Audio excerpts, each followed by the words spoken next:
Hey there, look at Aladdin and Jasmine. Both of them have 5 fingers on either hand, but the genie only has 4.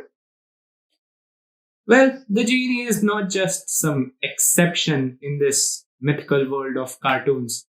In fact, there are countless examples of cartoon characters having just 4. Just 4 fingers.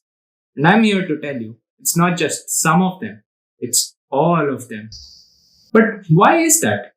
Why do you think one less finger makes such a significant difference? And who even thought that this was a good idea?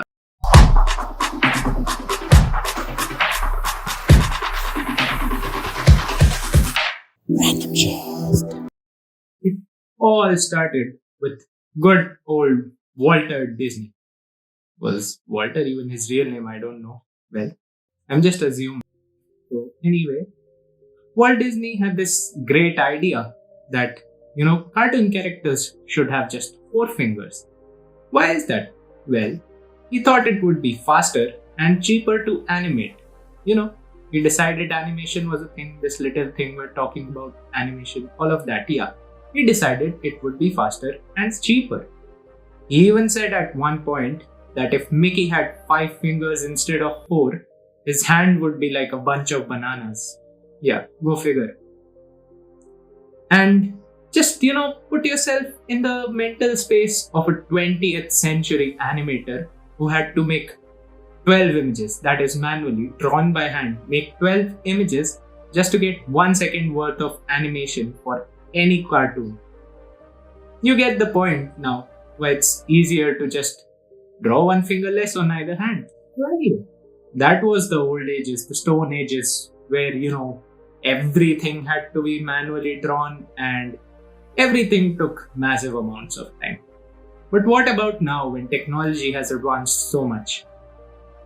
Well, technology indeed has advanced, but cartoon characters, have that certain feel. It's like imagine your favorite character from Attack on Titan, which I know is not a cartoon, it's an anime. Yes, I am addressing that. Okay, let's change. Imagine your favorite character from Simpsons.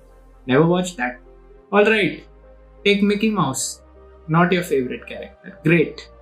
Take any cartoon character. Just one. Pick one cartoon character. And think if even there was a slight difference in its appearance. I'm not going to say his. In its appearance, would that affect you? Well, certainly you'd notice a difference if you'd been seeing the same thing and all of a sudden an extra finger was to sprout on, Mickey's hand. So yes, there's that aspect. But there's also a wider aspect. Disney, when they started making cartoons, went for anthropomorphic characters.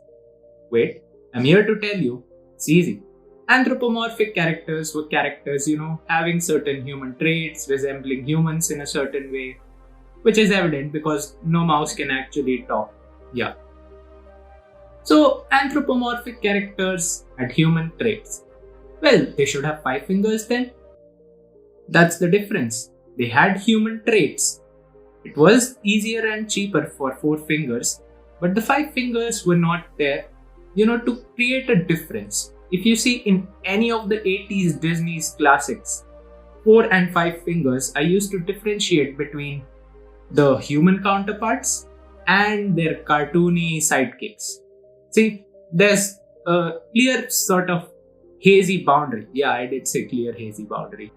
There's a clear hazy boundary between humans and cartoons, which is like used in various shows. It's not just Disney. For example, Pinocchio, when he transitioned from a wooden toy or doll into an actual human, actually grew an extra finger. Yes, never noticed that? So why did this happen? It was, to signify his transition from a toy to a human. Again, there's that divide between humans and cartoons. Another major example is everyone's favorite conspiracy theory show, The Simpsons. The Simpsons went to this extent that when Bart was shown a hand with 5 fingers, Bart said it was gross and that it would just feel weird. Hey, Bart, according to this magazine, in another million years, man will have an extra finger. 5 fingers? Ooh, freak show. Only one character on The Simpsons has 5 fingers, which is, of course, it's God.